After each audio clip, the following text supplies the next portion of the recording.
Am I the a-hole for not acknowledging I have a sister? 9 years ago, we found out that my 28 female mother had a 5-year affair with someone she met from work. My parents divorced and she went on to get remarried to the man, Greg. My mother moved her husband and his daughter, Kylie, 26 female, from his previous marriage into our house, and I lived with them before I left for college.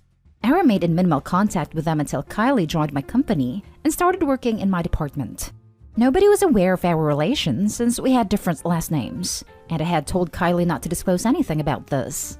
Last Friday, while clocking into work with a few of my co-workers, Kylie came up to me to ask if I could come home for a family dinner. By lunch, our entire department was gossiping about it, and Kylie would confirm their suspicions. Fed up, I told the department that I do not have a sister. Things died down at work, and I agreed to make it to dinner considering it was my mother's birthday. At dinner, I was bombarded with questions about why I refused to acknowledge my sister at work and refused to even call her my sister. Greg told me I was a petty boy for embarrassing Kylie at work and that he has had enough of me mistreating his daughter. He told my mother that my misbehavior was a result of my parents cuddling. He demanded that I address him as my father and Kylie as my sister and to tell everyone at work that too. At that point, I had enough of his relentless chastising, so I told him that all he signed was a marriage certificate and not adoption papers, so I am not his daughter, therefore will not be addressing him as my father. I brought up the fact that I know my dad had created an account for my college fund and paid child support each month, but they used the funds to purchase a new car and to pay off credit card debt. Back then, they told me that I would have to get a part-time job to help with paying off college, because money was tight since they just got a new car. I always found it weird that Kylie never had to get a job to go to college and could afford to stay in a nice apartment during. Kylie was crying by the end of the argument. My mother broke down and yelled at me to stop, while Greg called me an ungrateful witch. I told them that if they only have the capacity to acknowledge and care for one daughter, then do not expect me to be in Kylie's life as her big sister, and left the house. I guess Kylie posted about it in social media because friends and family called me up. Some told me I was being harsh and unfair to Greg and my mother who took care of me, as well as Kylie who had nothing to do with this, while some understood where I was coming from. So, am I the a-hole for doing this? Now for the top comments. They stole your money. Sue the hell out of your cheating mother. To be honest, I'd stop calling her mother. Cheaters don't deserve any better. Yeah, if she was 19 and received money from her father that the mother and stepfather stole, then that's theft. Why did the dad not just give it directly to the daughter though? Opie might have been living with her mom during that time. I think some places require you to pay child support not until the child is 18, but independent. I guess Kylie posted about it on social media. This is where I have a problem with Kylie. I was a bit miffed that she alluded towards a relationship at work when you had previously told her not to, but now she has turned a private argument into a sympathy farming session. I don't like how she's playing this. Not the a-hole. You seem to have handled yourself really well with Greg. Blended families are complicated. It doesn't help that step-parents sometimes want to overstep. Yeah, I wonder why as well. Like, she asked Opie in front of all colleagues when clearly nobody knew about the relationship, and then informed the parents about this and then again on internet. Feels to me like she's manipulating to get sympathy. But the worst is the mom. Clearly sacrificed her own daughter over husband and stepdaughter. She is the a-hole. Thank you for the overwhelming response. I'm still in the middle of reading all your responses, but there seem to be parts that are confusing, and I couldn't elaborate due to the character limit, so I thought I'd clear things up here. Where I'm from, a lot of people live with their parents when they're in college, but I lived with them for a couple of months before college. Child support is mandated until 18, but my dad wanted to make sure I'm well taken care of, so he continued until I was independent at 21. My dad left me 2/3 of my tuition fee, and it was decided that my mother would pay the other 1/3. Unfortunately, child support in my country isn't heavily regulated, so people could get away with not paying, and people can also get away with misusing the funds. In my case, my dad deposited the money in a joint bank account that had both my mother's and my name on it. She can move funds in and out of that account without needing my permission. Conversely, I could too if I knew about it. And where I'm from, it's really common for parents to have joint accounts with their children, so it makes sense why she got away with that. My dad moved out of state and eventually out of the country, but we're still in close contact with one another. I didn't tell him about the job or having to pay for college myself because I didn't want him to worry. I also didn't find out about the college fund until finding the bank book and statements in the safe right before moving out. At that point, I just decided to cut contact and get out of there because there was already no point in arguing. About Kylie, my boss and HR know that Kylie is my stepsister, but that information is kept private and confidential. Our workplace has the tendency to gossip, and Kylie refers to me as her sister around family and friends. I ask if we can maintain our relationship at work strictly professional, which means not referring to me as her sister because I didn't want our co-workers to think that she got into our company because of our relations. She agreed. As for her social media post, she posted a solemn picture on Instagram and captioned, "Tonight is the most terrible night of her life because her family was breaking apart." When prompted in the comments, she elaborated on how I blew up at them and said I would be cutting ties.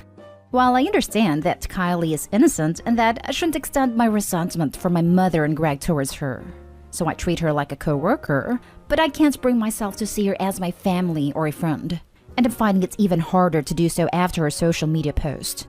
Sorry for a super long comment, and I hope this clears a few things up. If there's anything else that's confusing, I would be glad to elaborate. Kylie isn't so innocent. I'm willing to bet that she didn't include why you blew up at them or why you wanted to cut ties. She's old enough to know what her father and mother did. She's making you look bad in order to get sympathy and attention. You did nothing wrong, but they did, including Kylie. Next story. Would I be the a-hole if I ask my ex to stop having our daughter call his new girlfriend Mom? So my ex-husband and I got a divorce several years ago. I got remarried in January 2021, and he started dating someone that same month. My ex-husband knocked up his fairly new girlfriend, and our daughter 8 is starting to show resentment towards them. When I got remarried, my daughter started calling my husband Daddy. It was completely unprompted. I asked her about it, and she said that she felt like he was her daddy, and that's what she wanted to do. My ex-husband freaked the hell out and ended up screaming at her. She told me about it happening when I picked her up and she was crying. I talked to my ex and he apologized to me, but never to her. I now have my daughter in therapy because of multiple things he has been saying to her, which the therapist told me not to inform him that she's going. Now, I really worry about my daughter's mental health. My daughter told me today that her father has been telling her to call his new girlfriend Mom, since she's going to be giving birth to a new sibling. My daughter is already upset about the new baby and doesn't want anything to do with it. I have no idea what to do. My husband has been in my daughter's life for multiple years, and no one told her to call him Daddy. This new girlfriend has only known my daughter for a few months, and her father is pushing her to call his girlfriend Mom. Would I be the a-hole if I ask my ex to stop, or if I talked with a girlfriend? Note: just for clarification, I would have no issue with my daughter calling her father's new wife Mom if that was something my daughter felt was right. But her father is the one insisting, and this is a woman my daughter has only seen a total of 10 times. I personally call my own stepdad and stepmom Dad and Mom. My daughter doesn't not like the new girlfriend, but she's admitted that she doesn't feel comfortable with her as well. Not today, Hall, but talk to the therapist about how to handle this. The way her father treats her is horrible. I'm sorry you're dealing with this. According to OP, the therapist doesn't even want OP to inform Dad that daughter is in therapy. Yeah, I'm a bit suspicious of that statement. And if it is true, I'd suggest OP find a new therapist. Any therapist who encourages dishonesty over finding healthier ways to communicate is not very good. Sorry, I wasn't very clear. The therapist doesn't want her father to know just yet, due to the nature of the therapy and that he's been emotionally/mentally abusive. He will be brought into the sessions at some point, but the therapist wants to wait until she knows it's safe for my daughter. Not day Hall. Explain to your daughter she can call the parental figures in her life what she wants, and feel no guilt. He doesn't want your daughter calling her stepdad Daddy, but wants his daughter to call her stepmother Mommy? No, ma'am. He's trying to have the best of both worlds. Update. Holy cow, I didn't expect to get so many responses, and I have been reading through as many as I can. I see a lot of people mentioning lawyers. I have a lawyer, and he is aware of everything. He said that currently there is nothing I can do because there hasn't been physical harm, but we are noting everything. He also said when there's enough evidence from the therapist, we can petition the court for supervised visitation until he receives therapy/anger management and is cleared to see her on his own, but it would be virtually impossible to take away all of his rights to her without evidence of physical mistreatment. Now for the next story. Am I the a-hole for not inviting my former stepmother and stepsister to my wedding? My parents divorced when I was 3. Dad remarried when I was 9, and he died when I was 19. After his death, his wife's stepdaughter and I didn't really keep in touch with each other. That was more my choice than theirs. I was never particularly close to them, and had spent more time with my mom than my dad while they were married, because of the distance he lived from us. And when he was gone, I didn't see a point in staying in touch. My grandparents continued to keep in touch with them though, and even told them when I got engaged, and then when I sent invites out last week. After, they got upset about not being invited, both them, and my grandparents started giving me crap for it. My grandparents gave my former stepsister my number and she gave it to her mom. I heard everything from they're still family to it's a slap in the face when people ask why they aren't there. After 7 years of no contact, I wasn't expecting this. My grandparents expressed real disappointment in me though, which is why I came here. With everyone pissed at me and thinking of me as the a-hole, I had to ask. So tell me, Reddit, am I the a-hole? Now for the comments. Not the a-hole. Relationships are two-way streets, with both sides needing to make an effort. If either side wants to participate in the fun events like weddings, graduation parties, and baby showers, then they need to put in the work of weekly/monthly communication to have that expectation. This. I have an older stepbrother who I have had 3 conversations within 16 years. I still consider him family, but just distant. If you want to be close, got to meet at least part way. Not the a-hole. It's your wedding. You and your partner choose the guests based on their significance in your lives. Not the a-hole. Why is your grandma creating drama for you when you're getting ready to get married? That's just rotten of her. If you don't consider the stepmother and stepsister to be family because you never developed a bond with them and didn't see them much while your dad was alive, your feelings and reactions are totally understandable. Is your grandma bored?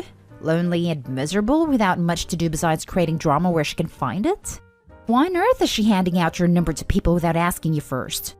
Sorry to tell you this, OP, but your grandma is the huge a-hole in this situation. I figure this must be your dad's mom, so she considers your stepmom to be her daughter-in-law and thus her family. Still no reason to try and force that BS onto you. Sorry you're dealing with that. It's not just my grandma, but both my grandparents on my dad's side. Tell them your ex-stepmother and stepsister are not your family. You had little to do with them when your dad was alive, and you've had no relationship with them since he died. Tell them to stop talking about you to them, that they're only creating unnecessary drama by doing so, and if they don't, you'll have to limit contact with them. Tell them you're blocking your ex-stepmother and stepsister, and you will not discuss it further. Your ex-stepmother and stepsister are literally strangers to you. They aren't even distant extended family who you see a few times a year. You don't have to spend money in entertaining them for appearances. People, other than your grandparents, will think nothing of them not being there, as they haven't been part of your life for over 7 years. Shut your grandparents down, and then refuse to discuss it further, and don't waste mental energy thinking about it either. Last story is titled, Am I the a-hole for expecting my ex to treat all his kids the same? My ex-husband Paul and I have 3 kids together. Since splitting, we have both found new partners and he has had another child, Ollie, with his new partner, Becky. My children spend every other weekend at their dad's. My daughter is about to turn 13 shortly, and it falls in Paul's weekend. Ollie and my daughter have an 11-year age gap, and Ollie was born the day after my daughter's birthday. We hoped that as the 2 children were born in different days, that there would be no problems. The whole family made running jokes through Becky's pregnancy about her crossing her legs tightly for my daughter's birthday, as her due date was so close. Paul and Becky have decided to have a birthday party for Ollie on my daughter's birthday, and also celebrate hers on the same day. My daughter was very unhappy that she will turn 13 and has to go to a toddler's party, and asked to stay home that weekend and have a sleepover with their friends instead. I have contacted Paul to see if this is okay, and he had a go at me for messing with the plans. Am I the a-hole for expecting him to accept his 13-year-old daughter wants her birthday to be about her? Ollie is so young he doesn't know the date, so surely his party can be any other day? Thanks for reading. Not the a-hole. How can he possibly think she wants to share a birthday with a toddler at the brink of her teens? Her birthday's for her, so I don't blame her or you. One birthday celebrated on Saturday and one celebrated on Sunday. Easy peasy. Not the a-hole. Especially if she wants a sleepover as opposed to a kid's party. She could have had a cake and sleepover party with her friends, and family could wish her happy birthday the next day at Ollie's party. Not the a-hole. For X, it's convenient. Ollie probably won't remember. But your 13-year-old will. X made these plans without considering 13-year-old feelings about it. She wants to sleep over. How does that ruin his plans? If 13-year-old doesn't want to go, she shouldn't have to. It's her birthday, not X's. It does not inconvenience him in any way. You're the one who will be watching over the sleepover. If X wanted to be a part of the celebrations, he should have asked 13-year-old what she wanted. I highly doubt that the X planned any of this. I bet the stepmom planned a birthday party for her child on her stepdaughter's birthday. She can't see her obvious favoritism, so she believes having a cake and presents for the 13-year-old on the same day is equal acknowledgement. She wants a sleepover. How does that ruin his plans? He's not worried about his plans being ruined. He's worried if his family and friends will judge him for celebrating his 2-year-old's birthday on the older child's birthday. If she's there and gets a token cake and presents, it's all good. If she chooses to stay with mom, then everyone knows she's unhappy with the favoritism. Isn't it Jane's birthday? Where is she? That above is what he wants to avoid.